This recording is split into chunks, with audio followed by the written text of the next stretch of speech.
Fala, povão, bora de Bíblia, a paz a todos.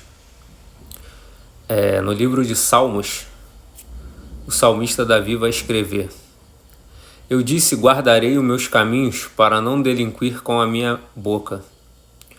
Enfrearei a minha boca enquanto o ímpio estiver diante de mim. Como silêncio fiquei, como mudo calava-me, mesmo acerca do bem, mas a minha dor se agravou.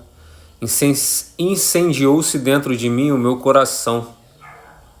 Acendeu um fogo, então falei com a minha língua e disse: Faze-me conhecer, Senhor, o meu fim e a medida dos meus dias. Qual é, para que eu sinta o quanto eu sou frágil? Palmos da minha vida é como nada diante de ti. Na verdade, todo homem, por mais firme que esteja, é totalmente vaidade.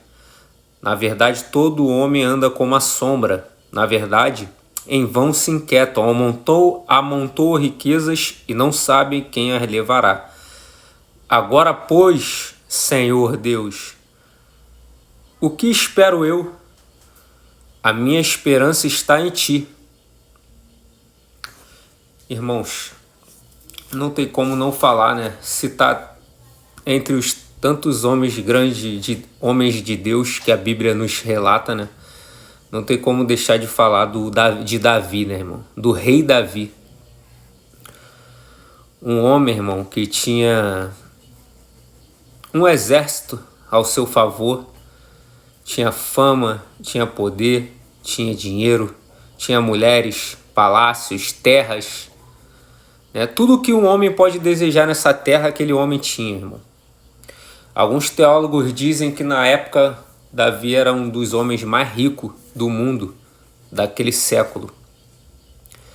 E com tudo isso, irmão, o rei Davi ele escreve esse salmo, né, essa oração a Deus, reconhecendo a sua pequenez, reconhecendo a sua insignificância, reconhecendo que ele só era rei, que ele só era famoso, que ele só tinha poder, só tinha um exército ao seu favor para pelejar suas batalhas, porque Deus tinha colocado ele lá, irmão.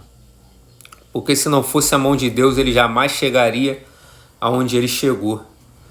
E talvez isso também serve para mim e para a sua vida, irmão. Porque talvez Deus te fez tantas promessas, né? Na verdade, todo cristão ele tem promessas. Quando você entrega o teu caminho ao Senhor, entrega a tua vida para Jesus, né? A partir desse momento, você faz parte do povo de Deus. Então tem milhares de promessas dentro da Bíblia para você. Né? Talvez não se cumpriram porque ainda não é o tempo. Talvez não se cumpriu porque você não está andando em obediência. Porque para que as promessas se cumpram na minha, na sua vida, irmão, não basta a gente só ser cristão, não basta só ir na igreja, não basta só orar, não basta só ler a Bíblia, não basta só jejuar. É o conjunto, irmão. Tem que fazer isso tudo e obedecer. Quando Deus te mandar fazer uma coisa, você obedecer. Porque Deus tem mais prazer na obediência do que nos sacrifícios, né? Tanto que quando Saul é ungido rei e ele começa a reinar e Deus manda ele destruir um povo e ele desobedece a Deus, ele não destrói o povo e ainda guarda a melhor parte dos despojos do povo, né? Das riquezas do povo, ele guarda para si. Na mente dele, irmão, o que ele ia fazer? Ele ia pegar e ia distribuir para o povo. Estava fazendo uma coisa certa. Mas o cristão não pode ser guiado, irmão, pela vontade do seu coração. Ele tem que ser guiado pela voz de Deus, pela vontade de Deus. E não era a vontade de Deus que Saul guardasse aquelas riquezas, guardasse aquele despojo, e ainda poupou a vida do rei, que Deus mandou ele matar o rei e ele não matou. Que era inimigo do povo de Deus, ele poupou a vida do rei, de Ziclag. Então, irmãos, né, Deus tem mais prazer na obediência do que no sacrifício.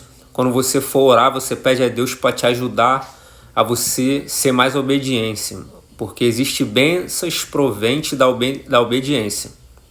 Né, mas voltando para o texto, para o salmo que Davi escreve, e aquele rei, irmão, com toda a sua humildade, ele fala para Deus: Senhor, faze-me conhecer o meu fim e a medida dos meus dias. qual é, para que eu sinta o quanto eu sou frágil, irmão. Olha só, irmão, que coisa impressionante, né? Sabe o que ele está querendo dizer para Deus, irmão? Expressando esses salmos aqui? O que eu acabei de falar com você, irmão. Que para muitos ele era rei, era poderoso, tinha mulher, e realmente ele era, irmão. Só que ele sabe que ele só alcançou esse status de rei porque Deus escolheu ele desde o ventre da mãe dele. Assim como escolheu você também desde o ventre da sua mãe. E ele fala, Senhor, para que eu saiba o quanto eu sou frágil, irmão. Olha só, irmão, que humildade desse homem. Porque os inimigos todos tentavam matá-lo, todos tentavam cercar, mas nunca ninguém conseguia dar cabo da vida de Davi, porque Deus era com ele, irmão. Deus livrava ele, Deus guardava ele, né? E era um homem que passou diversas perseguições por amar a Deus, por obediência a Deus, ao ponto do seu próprio filho Absalão tentar usurpar o trono dele, tentar matar o seu próprio pai, irmão. E mesmo assim o homem estava ali, né? Aí e no versículo 7 do Salmo 39, ou melhor, no verso 7, porque os salmos eles são cânticos, eles não têm versículo e capítulo, a gente fala, mas o salmo não tem capítulo, eles são cânticos, são orações. E no versículo 7 ele vai dizer, agora pois Senhor, que espero eu? Minha esperança está em ti. Ou seja, a esperança dele não estava em nenhum homem, a esperança dele não estava no poder que ele tinha, no seu reinado, no seu exército que pelejava a seu favor, a qual tinha muitos homens de guerra valentes, que eles em minoria venciam batalhas que o exército inimigo era bem superior numericamente. E mesmo ele tendo tudo isso ao seu favor, ele fala, Senhor, a minha esperança está em ti. Irmão, talvez você esteja passando uma dificuldade na sua vida, um problema, uma doença, né, uma enfermidade, um desemprego, um filho seu nas drogas, um parente seu envolvido no tráfico, ou seja, diversas circunstâncias ruins que possa estar passando na sua vida e você está colocando a sua esperança em pessoas, em coisas, né, que alguém te ofereceu, que alguém te prometeu.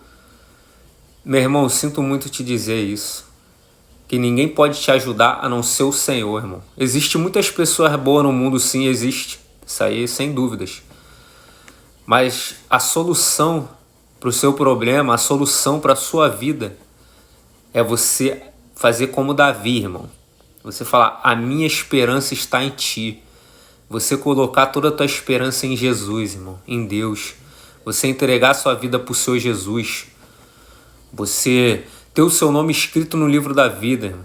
Ter o seu bem mais precioso, né? Que Davi mesmo ele vai falar. Um homem milionário, o rei daquela época, ele vai falar, a minha esperança está em ti. A esperança dele não estava no dinheiro, nas riquezas. Não.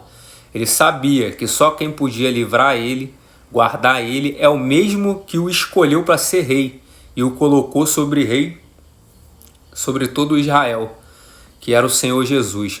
Então, irmão, não espera nada de homem, de ser humano, tá? Existe as tuas bênçãos, provavelmente, ela vai chegar das mãos de algum ser humano, que Deus vai usar os seres humanos para te abençoar. Mas a tua esperança tem que estar em Deus, irmão. Tua esperança tem que estar em Jesus. Porque vivemos dias maus, irmão. Estamos vivendo os últimos dias sobre a face da terra. Vocês estão vendo, ó, agora eu acabei de ver uma reportagem. Os terremotos estão acontecendo no Brasil também, irmão. Não tem mais pra onde correr. Entrega teu caminho ao Senhor, confia nele, irmão. Que o mais ele fará. Como diz nos Salmos também. E não coloca tua esperança em nenhum homem, em nenhuma promessa que te fizeram. Porque o homem ele fala, mas volta atrás. Mas a Bíblia vai dizer que Deus ele promete, e ainda que a gente seja infiel, ele permanece fiel. Então, irmão, nessa noite, nessa tarde, nesse dia, não sei qual horário que você vai ver esse vídeo, eu te falo, sua esperança tem que estar em Deus,